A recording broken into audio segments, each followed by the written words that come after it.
сыймыктанам. Мынакей кимге жолукпаган күндө майрам, күндө той болуп, кимде болбосун майрамы менен дезе жараша берет. Болгону мына бул Югославияда гана согуш болуп кетип, эми бизге анын эпкини тийеби, тийбеби ким билет. Эмне болсо дагы биз демократия аралчабыз.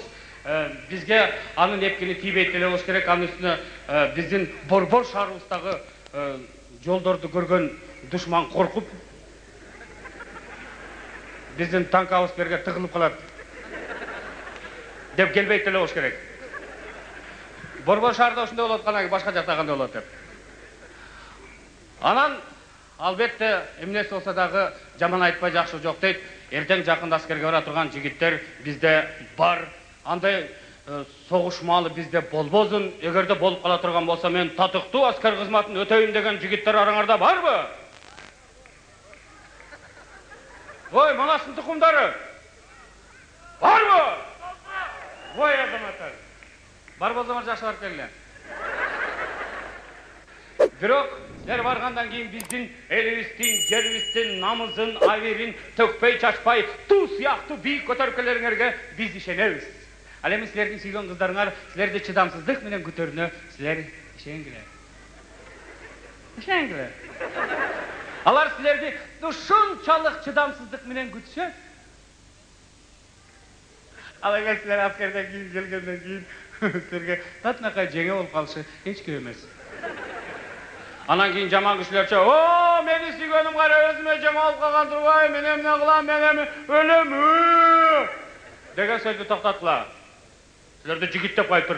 Анын үстүнө аскерден аман эсен зыңкыйып жаңы эле келгенден кийин аскерге жаңы эле кетип аткандарга жашынакай жезде болуп каласыңар. Ошондуктан кайнилерим, жанагындай жаман сөздөрдү айтпай жүргүлө. Айтмак түгүл бирөөлөр ошонду кылабыз дешип, өткөндө 9-чы этажга чыгып алып туруп, бирөө секирди эле талга илинип калып өлбөй калды. Алга чейин илинип турат. Ой, кожо жаш түш десе болбой. Уялып түшпөдү. Мойнуна ташты байлап алып туруп сууга секирди эле, суу тизеден экен. Тапанча таап алып туруп атын өлөйүн деди эле, нормальный дагы атын албайт да. Мим атып алып походкада туруп мындай болуп өлөт.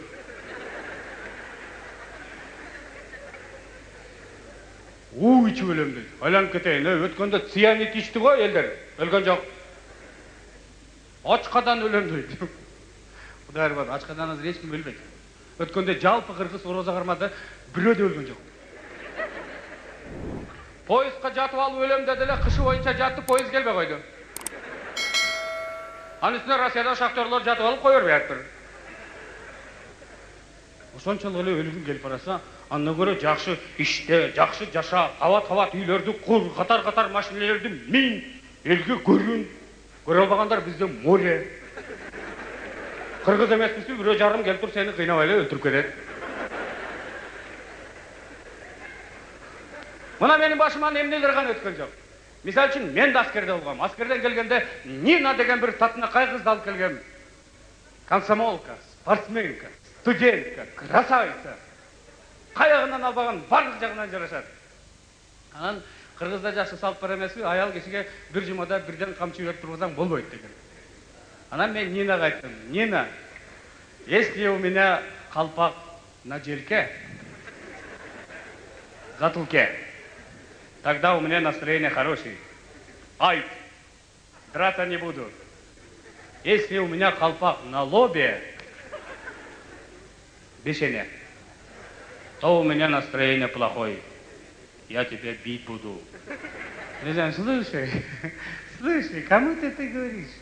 Если у меня руки вот здесь,